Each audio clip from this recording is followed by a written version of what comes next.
रामधन ज्यादा पढ़ा लिखा नहीं था, मगर गांव में उसकी बहुत इज्जत थी। वो अपने गांव का सरपंच था। उसकी पत्नी का काफी समय पहले देहांत हो चुका था। उसका एक बेटा था जिसकी शादी हो चुकी थी और वो शहर में ही रहता था।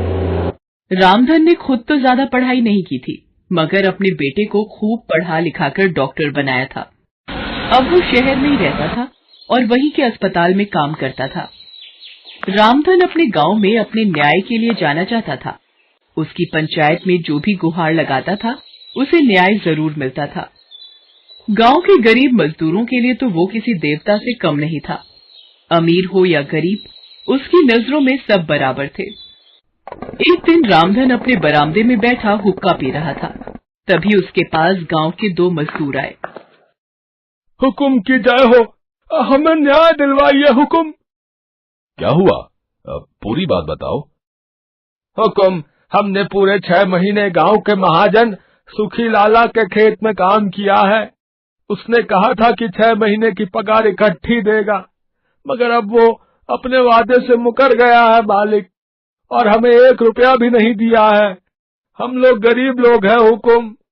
अब आप ही बताइए हम कहाँ जाएं, क्या करें? इस सुखी लाल की शिकायतें दिन ब दिन बढ़ती जा रही हैं। कोई बात नहीं, तुम लोग अभी जाओ, कल पंचायत में आ जाना। अगले दिन पंचायत लगी। सुखी लाला हाजिर हुआ। सुखी लाला, तुमने काम लेकर इन गरीब मजदूरों को उनकी पगार नहीं दी है? नहीं, ऐसा नहीं है हुजूर।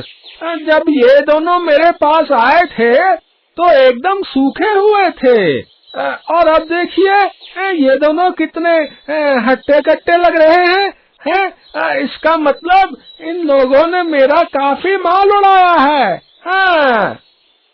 ये कोई बात नहीं हुई, तुमने इन्हें धोखा दिया है, इसलिए अब तुम्हें जितनी इनकी रकम बनती है उसकी 2 गुनी रकम इन्हें देनी पड़ेगी। सुखी लाला के हाथ पांव फूल गए। वो 1 नंबर का मक्खी चूस आदमी था।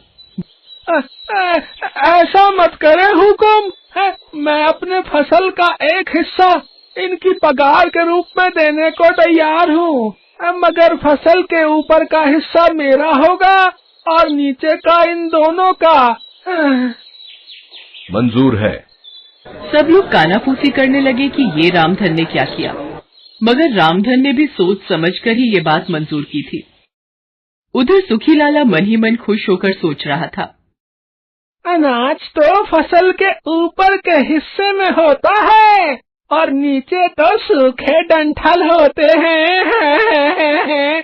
वाह, मेरे दिमाग का भी जवाब नहीं है। अगले दिन जब सुखी लाला अपने खेत पर पहुंचा तो देखा दोनों मजदूर फसल काटकर बोरों में भर रहे हैं। रामधन भी वहां मौजूद था। अरे, ये क्या कर रहे हो? फसल के ऊपर का हिस्सा तो मेरा है। पंचायत में तो यही तय हुआ था ना? हाँ, यही तय हुआ था, इसलिए जो भूसा ऊपर हवा में तैर रहा है वो तुम्हारा है और नीचे का अनाज इन दोनों मजदूरों का है। सुखी लाला चकरा गया। रामधन ने उसे उसके ही जाल में फांस लिया था। वो अपना सा मुंह लेकर वहां से लौट गया। उस दिन से गांव वालों ने रामधन के दिमाग का लोहा मान लिया। इस घटना के कई दिन बीत गए। एक दिन रामधन को शहर से उसके बेटे का फोन आया। वो दादा बन गया था। उसकी आंखों में खुशी के आंसू आ गए। अब वो जल्दी से जल्दी अपने पोते का मुंह देखना चाहता था, इसलिए 2 दिन बाद ही वो शहर जाने को तैयार हो गया। उसे स्टेशन छोड़ने गांव के कई आदमी आए थे। कोई उसके लिए खाना लाया था तो कोई पानी की बोतल। हुकुम, शहर जाकर हमको भूल नहीं जाइएगा। ये मेरी घरवाली ने आपके लिए रोटी भेजी है। रास्ते में बाहर से कुछ मत खाइएगा, ठीक है ना? हट पगले, मैं कोई शहर हमेशा के लिए थोड़ी जा रहा हूँ। मैं तो बस अपने पोते का मुंह देखकर लौट आऊंगा। अपने इस प्यारे गांव को और अपने लोगों को छोड़कर कहाँ जाऊंगा। फिर इसके बाद रामधन गाड़ी में बैठ गया और गाड़ी चल दी। रामधन जिस डिब्बे में बैठा था उसमें ज्यादा लोग नहीं थे। थोड़ी थकान महसूस होने पर वो सीट पर लेट गया। अभी कुछ देर ही हुए थे कि गाड़ी एक स्टेशन पर रुकी। वहां से कुछ लफंगे किस्म के लड़के चढ़े। उन सब का लीडर एक मोटा लड़का था। ए बुढ़ऊ, चल उठकर बैठ, देखता नहीं हम लोग खड़े हैं। रामधन उठ बैठा और फिर उस लड़के से बोला, ये क्या तरीका हुआ किसी से बात करने का? मेरी उम्र का तो लिहाज करो, तुम्हारे बाप के जैसा हूं मैं। अरे बाप के जैसे हो, बाप तो नहीं हो ना। अब चलो चुपचाप एक कोने में सरक जाओ। रामधन ने उन लफंगों के मुंह लगना ठीक नहीं समझा। वो चुपचाप एक कोने में सरक गया। सारे लड़के बड़े ही बदतमीज थे। वो लोग आपस में भद्दे भद्दे मजाक कर रहे थे। रामधन चुपचाप उनकी बातें सुन रहा था, मगर कुछ बोल नहीं रहा था। इसी बीच गाड़ी एक स्टेशन पर रुकी। एक लड़का उसी मोटे लड़के से बोला, अरे यार, एक स्टेशन पर कितना बढ़िया लाल लाल तरबूज बिक रही है, चल चलकर उनका मजा लिया जाए। चल आया। उसकी बात सुनकर सारे लड़के ट्रेन से उतरे और तरबूज वाले के ठेले पर जाकर तरबूज खाने लगे। काफी देर तक वो तरबूज खाते रहे, यहाँ तक कि ट्रेन के चलने का समय हो गया। साहब, अब ट्रेन चलने वाली है, हमारे पैसे दे दो। ट्रेन सरकने लगी थी, तभी उन लड़कों ने उस तरबूज वाले का ठेला पलट दिया और बिना पैसा दिए भागकर ट्रेन में चढ़ गए। ये सब देखकर रामधन गुस्से से बिफरता हुआ उनसे बोला, ये क्या तरीका है? एक तो तुमने उस गरीब के तरबूज खाकर पैसे नहीं दिए, ऊपर से उस बेचारे का नुकसान भी कर दिया। ये कहाँ की इंसानियत है?